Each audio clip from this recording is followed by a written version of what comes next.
देखिए, हम सहज भाव से नए गांव की तरफ जा रहे थे और छाणी के आगे वहां स्कूल के बच्चे हैं, स्कूल की बिल्डिंग के कुछ इश्यूज थे, उससे बात कर रहे थे।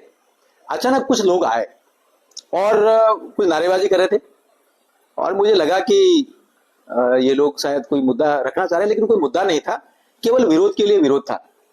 जब हमने पूछा कि क्या मुद्दा है तो उसमें कोई नहीं, और बस केवल दबंगता दिखाने की कोशिश।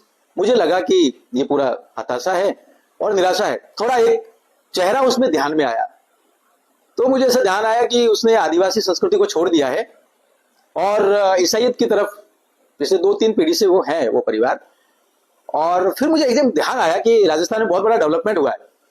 डेवलपमेंट ये हुआ कि माननीय भजनलाल जी की सरकार ने एक धर्म परिवर्तन के विरोध में एक बिल पारित किया है। मुझे लगा कि शायद असर है उनके माइंड में।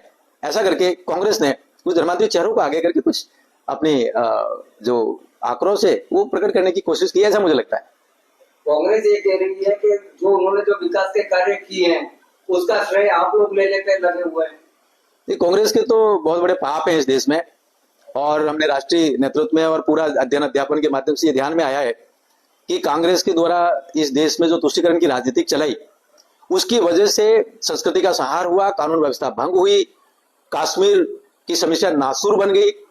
आपने देखा होगा कि प्रभु श्री राम को नहीं मानने की शपथ पत्र वो कोर्ट में देने लगे, और यहां तक कि हिंदू आतंकवाद जैसा एक नैरेटिव गढ़ने लगे। ये झूठे नैरेटिव ये यूरोपियन जो ताकत है, वेस्टर्न जो ताकत है, उनके इशारों पर करते हैं। थोड़ा साहित्य में जाते हैं, अध्ययन में जाते हैं, इतिहास में जाते हैं, तो ध्यान में आता है कि वेरियर एल्विन जो मुद्दे छोड़ गया उसको आगे बढ़ा रहे हैं।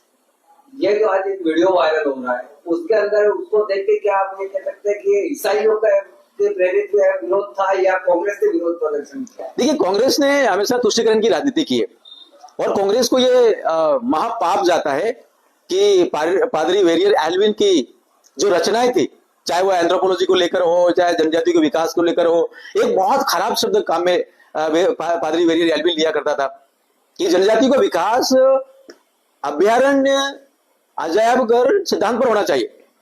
मतलब ये कि जनजाति को विकास नहीं करना, उनको संभाल कर रखना है ताकि आने वाली दुनिया देखेगी कि गरीब कैसे होते हैं, अशिक्षित लोग कैसे होते हैं। मुझे लगता है वो पादरी वेरियर एल्विन जवाहरलाल जी का परामर्शदाता था, योजना आयोग में भी रहा, और नॉर्थ ईस्ट में तो बकायदा नेफा का परामर्शदाता के रूप में उन्होंने भूमिका निभाई। तो उस नैरेटिव से कांग्रेस बाहर नहीं निकल पाई है। लेकिन जिस प्रकार से भाजपा की सरकार ने, माननीय भजनलाल जी की सरकार ने जो काम किया है, वो धर्म परिवर्तन को विरोध में एक विधेयक पारित किया है। अब शायद इनकी हवा निकलती हुई प्रतीत होती है। दूसरा एक और महत्वपूर्ण है, नरेंद्र मोदी की सरकार ने वक्फ जो संशोधन अधिनियम 2025 आया, उसमें एक बहुत महत्वपूर्ण प्रावधान किया है कि अनुसूचित क्षेत्र में कोई भी लैंड वक्फ घोषित नहीं हो सकती। मुझे लगता है कांग्रेस शायद इन दोनों विधेयकों से बाहर नहीं निकल पाई, इस कारण कुछ धर्मांतरित चेहरों को आगे करके अपने राजनीतिक रोटियां सेकना चाहती है।